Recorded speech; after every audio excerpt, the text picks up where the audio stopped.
Hello नमस्कार, आप सभी का मोस्ट वेलकम है अपने इस ऑनलाइन प्लेटफॉर्म पर, श्री ऑनलाइन स्टडी पर। तो ज़रा बताइए जो है कि प्रीवियस क्लासेस में हम लोगों ने किस पर डिस्कस किया था।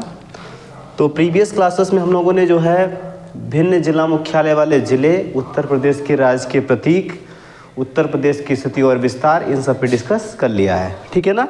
हाँ, इसमें मैंने बताया था जो है, देखिए कि भिन्न जिला मुख्यालय वाले ज़िलों की अगर बात की जाए तो अम्बेडकर नगर का अकबरपुर है, कानपुर देहात का अकबरपुर माथी, जालौन का उरई, सोनभद्र का रॉबर्ट्सगंज, गौतम बुद्ध नगर का नोएडा, संभल का पवासा, अमेठी का गौरीगंज, कौशाम्बी का मंझनपुर, सिद्धार्थनगर का नौगढ़, फर्रुखाबाद का फतेहगढ़, भदोही का ज्ञानपुर, संत कबीर नगर का खलीलाबाद। एक छूट गया था उस दिन, कुशीनगर। ये 13वां जो है ये कौन सा है?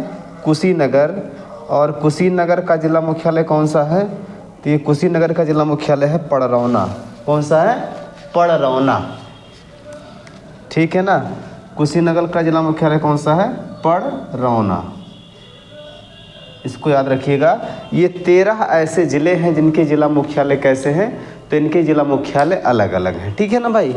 आगे बढ़ें, चलो उत्तर प्रदेश में आगे हम बढ़ते हैं। तो उत्तर प्रदेश का प्रशासनिक तंत्र देखा जाएगा, ठीक है ना।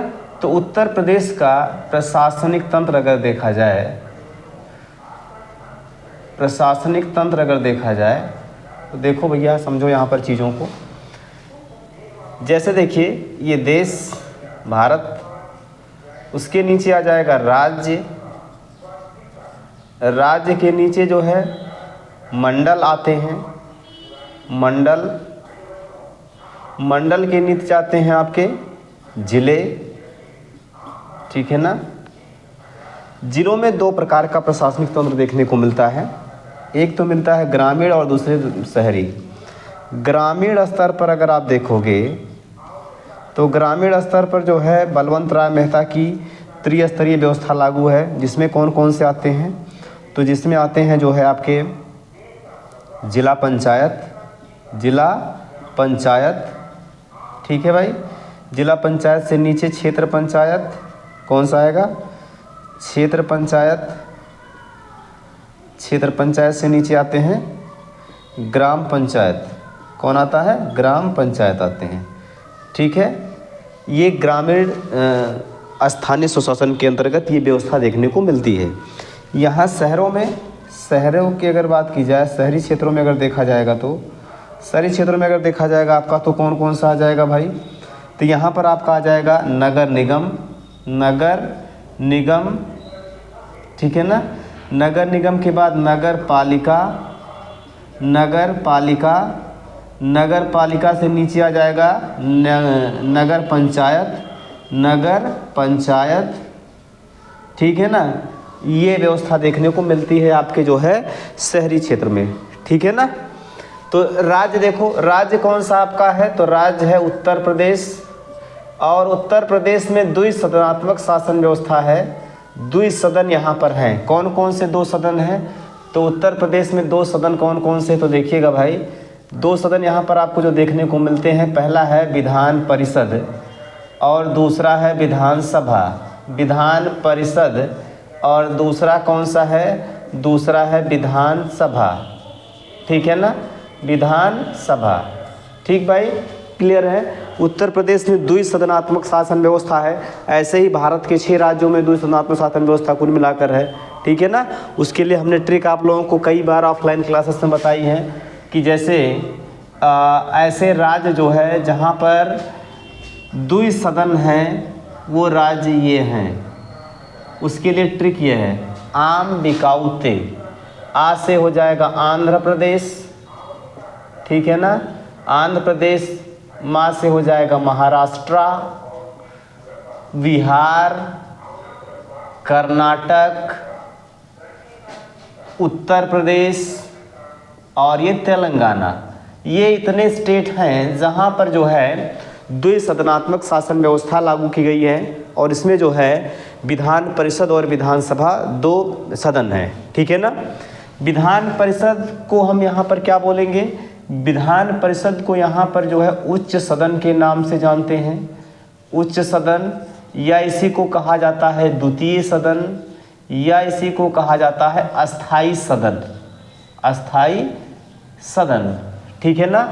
इसके जो सदस्य होते हैं उस सदस्य को कहते हैं हम विधायक, उस सदस्य को क्या बोलेंगे, विधायक। इसको क्लियर करने के लिए हम कहते हैं MLC, member of legislative council, Vidhan Parishad सदस्य, ठीक है ना। चुनाव कैसे होता है सदस्यों का, तो सदस्यों का चुनाव होता है अप्रत्यक्ष, ठीक है ना, अप्रत्यक्ष, ठीक। मैं आगे जब राज्य की कार्यपालिका पढ़ाऊंगा तो वहाँ मैं बताऊंगा जो है कि विधान परिषद सदस्यों का चुनाव किस प्रकार से किया जाता है। क्लियर है भाई। तो यहाँ सदस्य कौन होगा, विधायक कहेगा, उसको क्लियर करने के लिए हम बोलते हैं एमएलसी। चुनाव कैसे होता है, अप्रत्यक्ष होता है, ठीक है ना। कार्यकाल की अगर बात करें तो विधान परिषद सदस्यों का जो कार्यकाल होता है वो 6 वर्ष का होता है, ठीक है ना, जिसमें 1/3 सदस्य प्रत्येक 2 वर्ष में रिटायर होते रहते हैं, ठीक। विधानसभा की बात करें तो इसको निम्न सदन कहा जाता है, इसको निम्न सदन कहा जाता है, निम्न सदन, या इसको प्रथम सदन कहते हैं, अस्थाई सदन कहा जाता है इसको, या इसको बोलते हैं लोकप्रिय सदन।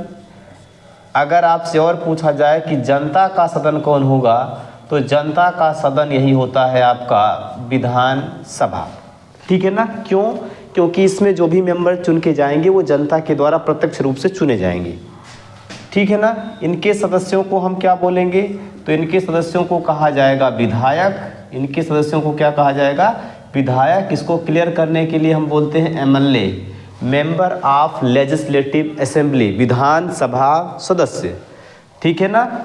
चुनाव कैसे होगा इनका भाई, तो इनका चुनाव होगा प्रत्यक्ष जनता द्वारा। कैसे होगा, प्रत्यक्ष जनता द्वारा होगा। और इनका कार्यकाल, इनके सदस्यों का जो कार्यकाल होगा, तो सदस्यों का जो कार्यकाल होता है वो कितने वर्ष का होता है, तो वो 5 वर्ष का होता है, ठीक है भाई।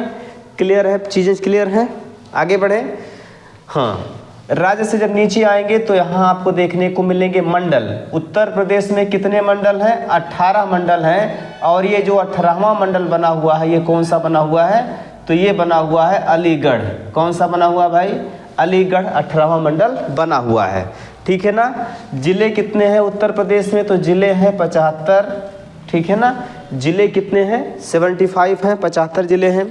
ग्रामीण लेवल पर आएंगे तो आपको जिला पंचायत, क्षेत्र पंचायत और ग्राम पंचायत देखने को मिलेगा। शहरी क्षेत्र में आएंगे तो नगर निगम, नगर पालिका और नगर पंचायत देखने को मिलेगा, ठीक है ना। नगर निगम कितने हैं, तो उत्तर प्रदेश में नगर निगम कितने हैं भाई, 17 नगर निगम है। और ये जो 17वां नगर निगम बना हुआ है, ये बना हुआ है शाहजहांपुर। शाहजहांपुर जो है ये उत्तर प्रदेश का 17वां नगर निगम बना हुआ है, ठीक है ना। इसके अलावा ये जिला पंचायत जितने हैं, तो जिला पंचायत जितने जिला उतने जिला पंचायत 75 हैं। क्षेत्र पंचायत कितने हैं, ठीक है ना। तो क्षेत्र पंचायत की अगर बात की जाए तो 822, जिसको हम ब्लॉक के नाम से भी जानते हैं। ग्राम पंचायत 58,189 हैं, ठीक है ना। ये सब बदलते रहते हैं, आपको जो है जो मैं बताऊंगा वही इतना याद करना है, ठीक है ना। जैसे ये मंडल याद करने हैं, कितने मंडल हैं, ये बदलता नहीं है जल्दी। नगर निगम आपसे पूछा जाएगा, इसको आपको याद रखना है, बाकी और कुछ भी इसमें याद नहीं रखना है, ठीक है ना भाई। क्लियर है, आगे बढ़े। तो ये उत्तर प्रदेश का प्रशासनिक तंत्र इस तरीके से यहाँ पर व्यवस्था की गई है, ठीक। आगे अगर चलते हैं हम तो इसमें आपको एक बात और देखने को मिलती है कि उत्तर प्रदेश के जो है 8 जिले, उत्तर प्रदेश के 8 जिले ऐसे हैं जो दिल्ली राष्ट्रीय राजधानी क्षेत्र में एनसीआर में शामिल किए गए हैं, उन पे बात करते हैं, ठीक। चलो देखते हैं आगे। तो आगे देखिएगा कि यहाँ पर जो है उत्तर प्रदेश के जो है ये कितने ज़िले ऐसे हैं जो दिल्ली एनसीआर में शामिल हैं, दिल्ली राष्ट्रीय राजधानी क्षेत्र में शामिल हैं, नेशनल कैपिटल रीजन में शामिल हैं। तो वो ज़िले कितने हैं भाई, तो वो ज़िले हैं आपके 8 ज़िले उत्तर प्रदेश के ऐसे हैं जो दिल्ली एनसीआर में शामिल हैं। उन पे बात कर लेते हैं कि कौन कौन से ऐसे ज़िले हैं। उसको भी मैं ट्रिक के माध्यम से बताऊंगा और आप उसको याद ज़रूर रखिएगा, ठीक है ना। तो देखिए उत्तर प्रदेश के जो है एनसीआर में राष्ट्रीय राजधानी क्षेत्र में, राष्ट्रीय राजधानी क्षेत्र में जो है, राष्ट्रीय राजधानी क्षेत्र में कितने ज़िले शामिल हैं? तो एनसीआर में शामिल ज़िले हैं 8। कितने हैं? 8। उसके लिए ट्रिक क्या है? MG, HG, MBBS, MBBS। ठीक है भाई, कौन कौन से ज़िले होंगे ज़रा देखते हैं। तो ये मेरठ हो जाएगा, गौतम बुद्ध नगर, गौतम बुद्ध नगर, ठीक है, हापुड़, गाज़ियाबाद, गाज़ियाबाद हो जाएगा ये जी से। यहाँ यम से मुजफ्फरनगर, मुजफ्फरनगर, ठीक है ना, बुलंदशहर, बुलंदशहर, और इस बी से क्या बन जाएगा? बागपत, और इस यस से क्या बन जाएगा? शामली। इस यस से क्या बन जाएगा? शामली। तो ये उत्तर प्रदेश के 8 ज़िले जो है दिल्ली एनसीआर में शामिल हैं। बताइए कौन कौन से हैं यहाँ पर? तो यहाँ पर आप देख पा रहे होंगे जो है कि इसमें 8 ज़िले शामिल हैं। कौन कौन से हैं भाई? तो पहला है आपका मेरठ, यम, इसकी ट्रिक भी याद रखिएगा। एम से क्या बन जाएगा? तो यम से बन जाएगा मेरठ, ठीक है ना। जी से गौतम बुद्ध नगर, एच से हापुड़, इस जी से क्या बन जाएगा? इस जी से बन जाएगा गाज़ियाबाद, ठीक है, गाज़ियाबाद। फिर इस यम से क्या बन जाएगा? मुजफ्फरनगर, बी से बुलंदशहर, और इस बी से बन जाएगा बागपत, और इस यस से क्या बन जाएगा? शामली। क्लियर है भाई? बताइए ज़रा एक बार। एनसीआर में शामिल ज़िले कितने होंगे उत्तर प्रदेश के? तो 8 ज़िले दिल्ली एनसीआर में शामिल हैं। क्लियर है? आगे बढ़े। सबसे लेटेस्ट जो ज़िला शामिल किया गया है वो शामली है। बाकी और भी ज़िलों को मांग की गई है इसमें शामिल करने की, ठीक है ना। जैसे अलीगढ़ वगैरह हैं, उनको डिमांड किया जा रहा है कि उनको भी एनसीआर में शामिल किया जाए, और दिल्ली एनसीआर वाली सुविधाएँ उनको अवेलेबल हों, ठीक है ना। क्लियर है चीज़ें? आगे बढ़ रहे हैं, चलो। इसके बाद अगर हम आगे चलते हैं तो यहाँ आप एक बात और देखने को पाएंगे कि जैसे उत्तर प्रदेश में जो है कुछ जो इसके फैक्चुअल क्वेश्चन बनते हैं, जैसे उत्तर प्रदेश के प्रथम राज्यपाल, उत्तर प्रदेश के प्रथम मुख्यमंत्री, यहाँ सबसे सवाल आपके एग्ज़ाम में बनते हैं और उन पे थोड़ा सा हम डिस्कस करेंगे, ठीक है ना। आगे चलें, चलिए। देखिएगा, अगर आपसे कहा जाए कि उत्तर प्रदेश के प्रथम राज्यपाल कौन है, वर्तमान राज्यपाल कौन है, तो इसको देख लेते हैं थोड़ा सा, ठीक है। तो देखिएगा यहाँ पर उत्तर प्रदेश में कुछ फैक्चुअल चीज़ें बनती हैं, जैसे प्रथम राज्यपाल। प्रथम राज्यपाल अगर आपसे पूछा जाएगा कि प्रथम राज्यपाल कौन है, तो सरोजनी नायडू। सरोजनी नायडू, सरोजनी नायडू जो है ये उत्तर प्रदेश की प्रथम राज्यपाल हैं, और किसी भी राज्य की बनने वाली ये प्रथम महिला राज्यपाल भी हैं, ठीक है ना। वर्तमान आप लोग जान ही रहे हो, वर्तमान में अगर पूछा जाए आपसे तो आनंदीबेन पटेल, आनंदीबेन पटेल वर्तमान में जो है उत्तर प्रदेश की राज्यपाल हैं ये, ठीक है ना। आनंदीबेन पटेल जो है वर्तमान में उत्तर प्रदेश की राज्यपाल हैं। आगे बढ़ें तो प्रथम मुख्यमंत्री अगर देखा जाएगा, प्रथम मुख्यमंत्री के रूप में अगर देखा जाएगा तो कौन आएंगे भैया? इसको आप लोग नोट कर लिए होंगे, मैं मिटा दे रहा हूँ। प्रथम मुख्यमंत्री में देखा जाएगा पंडित गोविंद बल्लभ पंत, ठीक है ना। 1937-38 में जब चुनाव हुआ तो कांग्रेस को यहाँ पर सरकार बनाने का मौका मिला, और उसी के तहत उत्तर प्रदेश में जो है प्रथम मुख्यमंत्री के रूप में पंडित गोविंद बल्लभ पंत ने जो है यहाँ पर जो है चुनाव जीता था, ठीक है ना। तो इसमें याद रखिएगा एक बात कि जैसे पूछेगा सवाल आपके कि उत्तर प्रदेश के प्रथम प्रधानमंत्री, ठीक है ना, उत्तर प्रदेश के प्रथम प्रधानमंत्री कौन है। तो देखिएगा जैसे उस समय जो है उत्तर प्रदेश जो है ये ब्रिटिश रेजिमेंट के अंतर्गत आता था, तो यहाँ पर जब चुनाव हुआ तो यहाँ पर जो गवर्नर बने उत्तर प्रदेश के उनको कहा गया प्रधानमंत्री, ठीक है ना। तो घबराइएगा नहीं। उत्तर प्रदेश के प्रथम प्रधानमंत्री या उत्तर प्रदेश के प्रथम मुख्यमंत्री कौन है? तो ये हैं पंडित गोविंद बल्लभ पंत।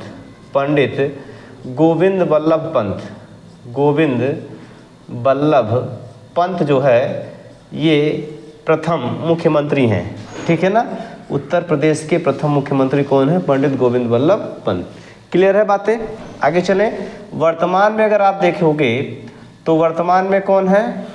तो वर्तमान में है योगी आदित्यनाथ। योगी आदित्यनाथ। आगे चलें, आगे देखिएगा। प्रथम महिला मुख्यमंत्री, प्रथम महिला मुख्यमंत्री, प्रथम महिला मुख्यमंत्री उत्तर प्रदेश की कौन है? तो श्रीमती सुचेता कृपलानी। सुचेता कृपलानी, ठीक है ना, सुचेता कृपलानी। ठीक, क्लियर है। और अगर दूसरी पूछा जाए, दूसरी महिला मुख्यमंत्री, तो सुश्री मायावती। सुश्री मायावती। मायावती के नाम एक रिकॉर्ड और है, ये उत्तर प्रदेश की जो है सर्वाधिक बार चुनी जाने वाली मुख्यमंत्री भी है। ये 4 बार उत्तर प्रदेश की मुख्यमंत्री बन चुकी हैं, ठीक है ना। आगे बढ़े। प्रथम विधान परिषद सभापति, प्रथम विधान परिषद सभापति, प्रथम विधान परिषद सभापति कौन है? तो प्रथम विधान परिषद सभापति हैं श्री चंद्रभाल। श्री चंद्रभाल, ठीक है ना, श्री चंद्रभाल। और अगर वर्तमान में देखा जाएगा, वर्तमान में विधान परिषद सभापति कौन है? तो कुंवर मानवेंद्र सिंह, कुंवर मानवेंद्र सिंह जो है ये उत्तर प्रदेश में वर्तमान विधान परिषद सभापति हैं, ठीक है ना। प्रथम विधानसभा अध्यक्ष, प्रथम विधानसभा अध्यक्ष, विधानसभा अध्यक्ष अगर आपसे पूछा जाएगा कौन है? तो प्रथम विधानसभा अध्यक्ष हैं पुरुषोत्तम दास टंडन। पुरुषोत्तम दास टंडन, पुरुषोत्तम दास टंडन। क्लियर है भाई? पुरुषोत्तम दास टंडन जो है ये प्रथम विधान परिषद क्या है? अध्यक्ष हैं, सॉरी विधानसभा अध्यक्ष हैं। वर्तमान में अगर आपसे पूछा जाए कि वर्तमान में कौन है, तो वर्तमान में है श्री सतीश महाना। वर्तमान में जो है अगर आपसे पूछा जाएगा कि वर्तमान में विधान सभा के अध्यक्ष कौन है, तो श्री सतीश महाना जी हैं वर्तमान में, ठीक है। देखते हैं वर्तमान में अगर आपसे पूछा जाएगा कि वर्तमान में कौन है, तो देखिए वर्तमान की अगर बात की जाए तो वर्तमान में विधानसभा अध्यक्ष कौन है? बताइए। तो वर्तमान में है सतीश महाना जी, ठीक। वर्तमान में कौन है? सतीश महाना जी, सतीश महाना जी, ठीक है। क्लियर है बातें? आगे बढ़ें। आगे देखिएगा कुछ और बातें। अगर आपसे पूछा जाए जो है हाई कोर्ट के प्रथम मुख्य न्यायाधीश, तो देखो भैया उत्तर प्रदेश में हाई कोर्ट की जो स्थापना हुई थी वो हुई थी जो है 1866 के करीब में। कहाँ पर? तो आगरा में, ठीक है ना। इसको 1869 में ट्रांसफ़र करके कहाँ लाया गया? लखनऊ लाया गया, ठीक है ना, इलाहाबाद लाया गया। और इसकी एक खंडपीठ कहाँ खोल दी गई? प्रयागराज लाया गया। और इसकी एक खंडपीठ कहाँ खोल दी गई? लखनऊ में। लखनऊ में क्या है? हाई कोर्ट की एक खंडपीठ है, ठीक। प्रथम हाई कोर्ट के मुख्य न्यायाधीश, हाई कोर्ट के मुख्य न्यायाधीश, ठीक है ना। मुख्य न्यायाधीश कौन है? प्रथम मुख्य न्यायाधीश हैं जो हैं वाल्टर मॉर्गन, वाल्टर मॉर्गन, ठीक है ना, वाल्टर मॉर्गन। और अगर वर्तमान में आपसे पूछा जाएगा कि वर्तमान में कौन है, तो वर्तमान में बताइए, तो प्रीतिंकर दिवाकर जी हैं। प्रीतिंकर दिवाकर जी जो है ये वर्तमान में उत्तर प्रदेश के हाई कोर्ट के मुख्य न्यायाधीश हैं। ठीक है, क्लियर है। तो इतनी बातें यहाँ पर आप लोगों को बताई गई, इन बातों को आप अच्छे से अमल करिएगा। ये पहला चैप्टर आपका यहाँ तक लगभग हो जाता है। ठीक है ना। अगले चैप्टर के अंतर्गत जो है उत्तर प्रदेश के भौतिक स्वरूप के बारे में हम डिस्कस करेंगे, उसके बाद उत्तर प्रदेश की नदियों के बारे में डिस्कस करेंगे। ठीक है ना। तो इस वीडियो को अपने दोस्तों में ज़्यादा से ज़्यादा शेयर करें, चैनल को सब्सक्राइब करें। ठीक है ना। और ये कंटेंट आपको कैसा लग रहा है बताने की कोशिश करें। ठीक है ना। ओके, थैंक यू सभी को।